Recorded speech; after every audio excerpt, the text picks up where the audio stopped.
ಒಂದು ಕಡೆ ಇರಾನ್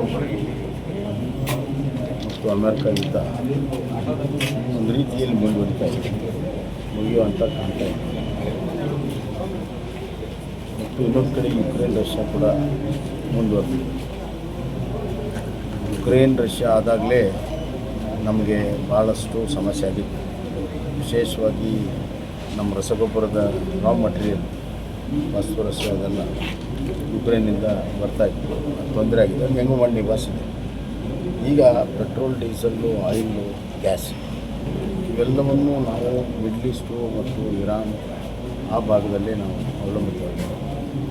ಶೇಕಡ 80-85ರಷ್ಟು ನಮ್ಮ ದೇಶದ ಆಯಿಲ್, ಗ್ಯಾಸ್, ಪೆಟ್ರೋಲಿಯಂ ಎಲ್ಲವೂ ಕೂಡ ಅವಲಂಬಿತವಾಗಿರುವಂಥದ್ದು ಈ ಪ್ರದೇಶದಲ್ಲಿ.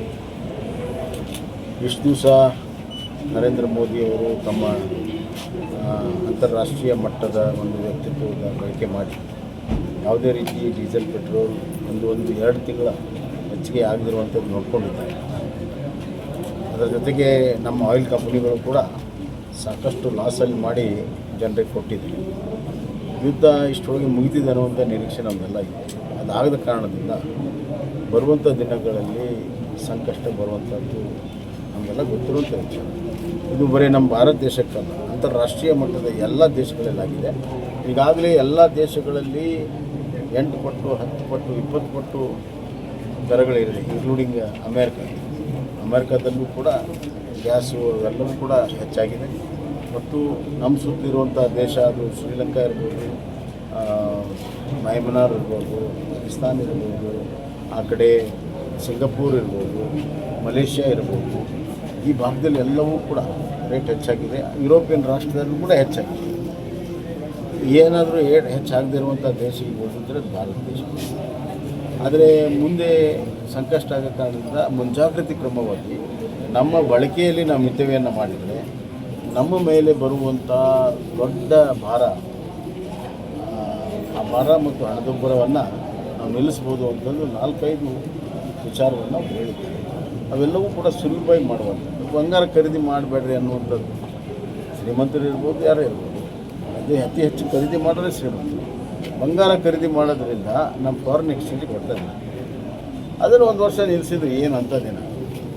ಮತ್ತು ಮಿತವ್ಯಯ ಬಳಕೆ ಪೆಟ್ರೋಲ್, ಡೀಸೆಲನ್ನು ಮಾಡಲೇಬೇಕಾಗಿದೆ, ಅನಿವಾರ್ಯ ಆಗಿದೆ.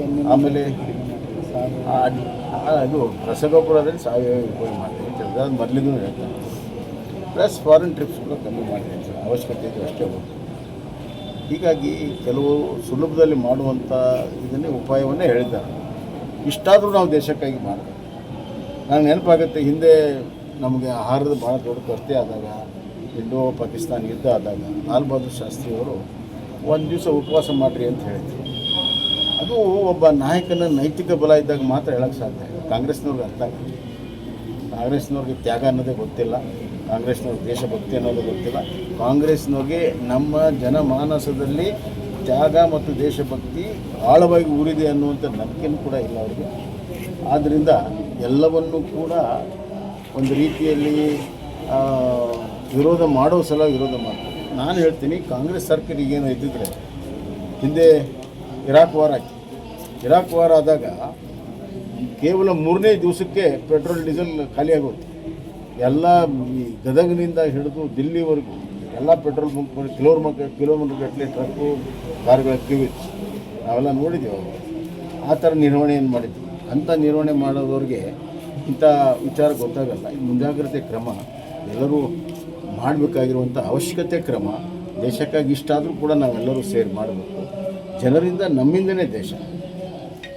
ಇಂಥ ಸಂದರ್ಭದಲ್ಲಿ ಅಂತಾರಾಷ್ಟ್ರೀಯ ಮಟ್ಟದಲ್ಲಿ ಎಲ್ಲರಿಗೂ ಇಂಥ ಪ್ರಸಂಗ ಬಂದಾಗ ನಾವು ಅದಕ್ಕೆ ಕಣ್ಮುಚ್ಕೊಂಡು ಕೂತ್ಕೊಳ್ತೀವಿ, ನಾವು ಅದಕ್ಕೆ ಸಂಬಂಧ ಇಲ್ದಂಗೆ ಕೂತ್ಕೊಳ್ತೀವಿ ಅಂತಂದರೆ ಅದು ನಡೆಯೋದಿಲ್ಲ. ಅದು ವಾಸ್ತವಿಕಾಂಶದಿಂದ ದೂರ ಇರೋದು ಸರಿಯಲ್ಲ. ಒಬ್ಬ ನಾಯಕನಾಗಿ ಆ ಒಂದು ವಿಚಾರವನ್ನು ಜನರ ಮುಂದೆ ಹಂಚ್ಕೊಂಡಿದ್ದಾರೆ. ಜನ ಸ್ಪಂದಿಸ್ತಾರೆ ಅಂತ ವಿಶ್ವಾಸ ಇದೆ. ಯಾಕಂದ್ರೆ ಹಿಂದೆ ಕೋವಿಡ್ನಲ್ಲಿ ಏನೇನೆಲ್ಲ ಪ್ರಧಾನಮಂತ್ರಿಗೆ ಹೇಳಿದ್ರು ಮಾಡಿದ್ದಕ್ಕಾಗಿ ಕೋವಿಡ್ ನಿಯಂತ್ರಣ ಆಯ್ತಲ್ಲ. ಪಕ್ಕದ ಚೈನಾದಲ್ಲಿ ಸಾವಿರಾರು ಸಾವಾದಾಗ ಇಲ್ಲೆಲ್ಲ ರಕ್ಷಣೆ ಮಾಡೋಕ್ಕೆ ಸಾಧ್ಯ ಆಯಿತು. ಹೀಗಾಗಿ ಇದು ಸಣ್ಣ ವಿಚಾರ. ಕೋವಿಡ್ ಮುಂದಿನ ತ್ಯಾಗದ ಮುಂದೆ ಮಾಡಬಹುದಾದಂಥ ಕ್ರಮಗಳಿದ್ದಾವೆ, ಮಾಡ್ತಾರಂತ ವಿಶ್ವಾಸ ನಮಗೆ. ಬೇರೆ ಥರ BJP ಬಂದಿದೆ, ಇಲ್ಲಿನೂ ಬರುತ್ತಂತೆ. ಹೌದು, ಖಂಡಿತವಾಗಿ. ಇಲ್ಲಿ ನೋಡ್ರಿ, ಬೆಂಗಾಲಲ್ಲಿ ಭಾಳ ಕಷ್ಟದ ಪರಿಸ್ಥಿತಿ ಇದೆ. 2016ರಲ್ಲಿ 3 ಇದ್ದರು, 2021ಕ್ಕೆ